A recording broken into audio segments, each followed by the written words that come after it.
Belum lagi pertanyaan saya soal vaksin Nusantara. Ini bukan merah putih loh ya, vaksin Nusantara. Saya membaca di media vaksin Nusantara ini sekarang lagi dipesan oleh Turki sebesar 5, sekian juta. Sementara di Indonesia, di Republiknya ini itu ditolak. Itu ada di media, Ibu Penny, nggak usah goyang kepala. Sementara Ibu Penny tahu nggak, beberapa jenderal itu sudah disuntik dengan vaksin Nusantara. Dan secara diam-diam banyak tentara pejabat yang di sana disuntik dengan vaksin Nusantara. Anggota Komisi 9 banyak yang ikut di vaksin Nusantara. Sehat semua mereka ini. Ibu masih goyang kepala. Itu kan goyang kepala itu artinya tidak menganggap remeh dengan karya bangsa sendiri. Kalau Sinovac kan sudah banyak yang terpapar. Saya sendiri secara pribadi 2 kali divaksin Sinovac, saya terpapar setelah itu. Setelah sebulan divaksin yang kedua, saya kena COVID. Dan saya ingin bertanya peran daripada Badan POM untuk mempercepat vaksin merah putih. Kenapa? Pak Menteri Kesehatan beberapa hari yang lalu menjelaskan ke media bahwa pandemi ini bisa jadi berlangsung lebih dari 5-10 tahun ke depan. Jadi kalau kita lihat pernyataan Pak Menteri ini, itu 5-10 tahun berarti belum ada kepastian. Sampai tahun berapa kita harus berhenti menghadapi pandemi ini.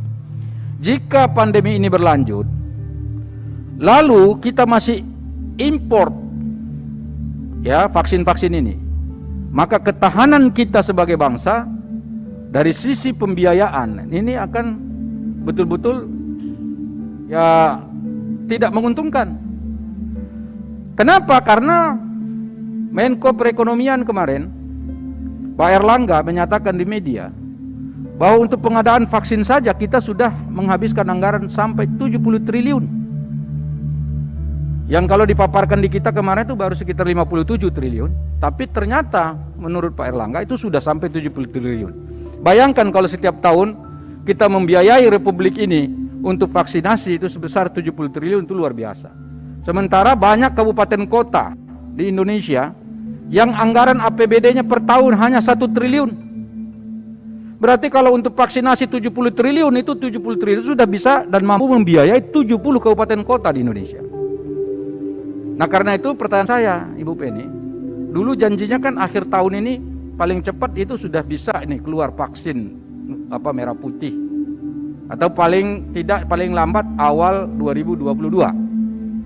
Ini kalau sekarang nih bau-baunya belum ada. Dari penjelasan yang ada di paparan Ibu ini, itu kan masih ada yang uji klinis 1, 2 ya, uji klinis 1 sampai 3 dan seterusnya. Nah ini penting menurut saya untuk direnungkan oleh kita semua. Belum lagi pertanyaan saya soal vaksin Nusantara. Ini bukan merah putih loh ya, vaksin Nusantara.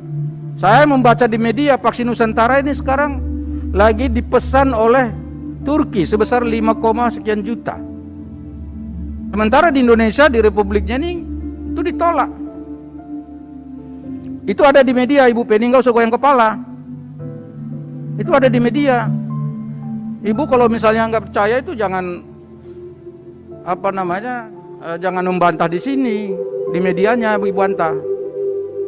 Pertanyaan saya, Ibu Penny kan yang termasuk yang tidak setuju ini dengan vaksin merah putih. Vaksin apa? Nusantara. Karena Ibu Penny goyang kepala tadi itu. Makanya kita goyang juga. Sementara Ibu Penny tahu nggak, beberapa jenderal itu sudah disuntik dengan vaksin Nusantara. Dan secara diam-diam banyak tentara pejabat yang di sana disuntik dengan vaksin Nusantara. Anggota Komisi 9 banyak yang ikut di vaksin Nusantara. Sehat semua mereka ini. Ibu masih goyang kepala. Itu kan goyang kepala itu artinya tidak menganggap remeh dengan karya bangsa sendiri. Dari dulu ini di Komisi 9 ini selalu begitu di Ibu Penny. Saya tidak tahu apakah karena Ibu sudah kelamaan duduk jadi kepala Badan POM atau tidak. Apa prestasinya? Kalau orang ngomong digoyang kepalain. Ini tolong diperhatikan. Kenapa? Ini kedaulatan bangsa ini sangat ditentukan dengan bagaimana kita menangani pandemi ini. Salah satunya Badan POM sekarang ini. Ya kalau Badan POM-nya kayak gini gimana coba? Punya orang lain dipermudah, punya kita sendiri dipersulit. Makanya sampai sekarang merah putih nggak lahir-lahir, jangan-jangan dipersulit nih. Ini kalau perlu nanti teman-teman ini kunker dulu lah, cari periksa dulu itu apa yang dilakukan sih sebetulnya dengan vaksin merah putih itu. Ibu Penny, apa-apa saja kejadian ikutan pasca imunisasi yang ditemukan oleh Badan POM? Dan kalau bisa dijelaskan ini, kalau AstraZeneca ini masalahnya, Sinovac masalahnya ini, Moderna masalahnya ini, dan seterusnya. Supaya kita bisa membandingkan kipi-kipi ini yang betul-betul ringan, berbahaya, dan seterusnya. Pertanyaan tambahan saya terkait ini adalah, berapa orang sih sebetulnya yang pernah meninggal setelah diimunisasi? Karena isunya kan banyak tuh beredar luar.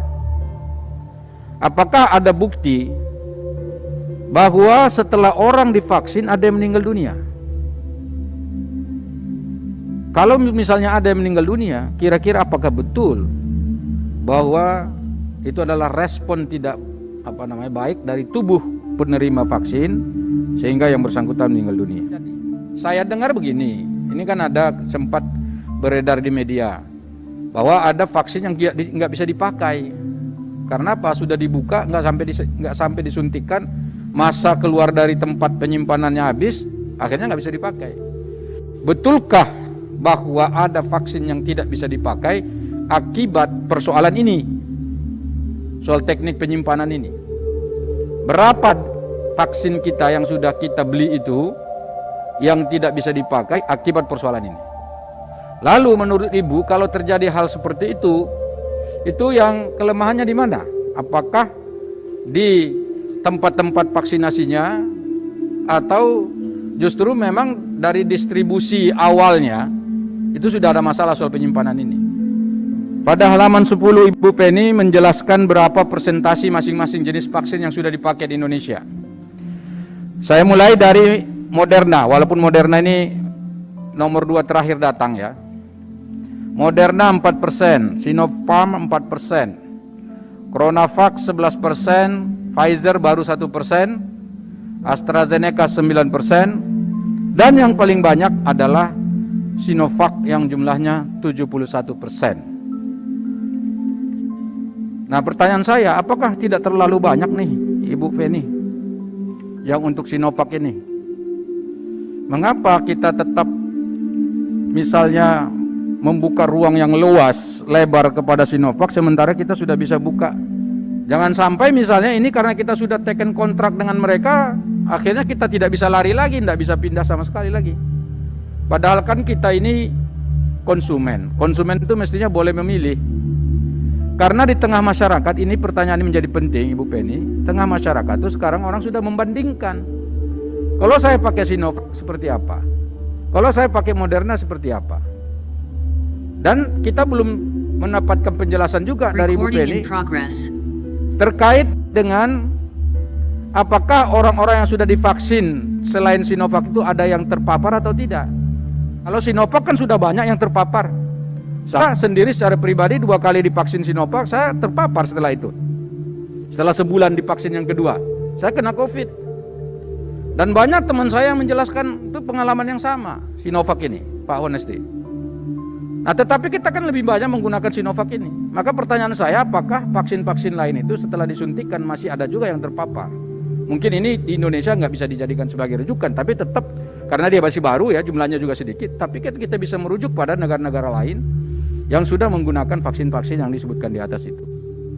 Kemudian yang jelas bahwa mereka yang menggunakan misalnya vaksin Pfizer, Moderna itu dianggap lebih ampuh. Saya tidak tahu ini penjelasan ini ya, efikasinya lebih bagus. Banyak orang di Indonesia yang mau berangkat ke luar negeri.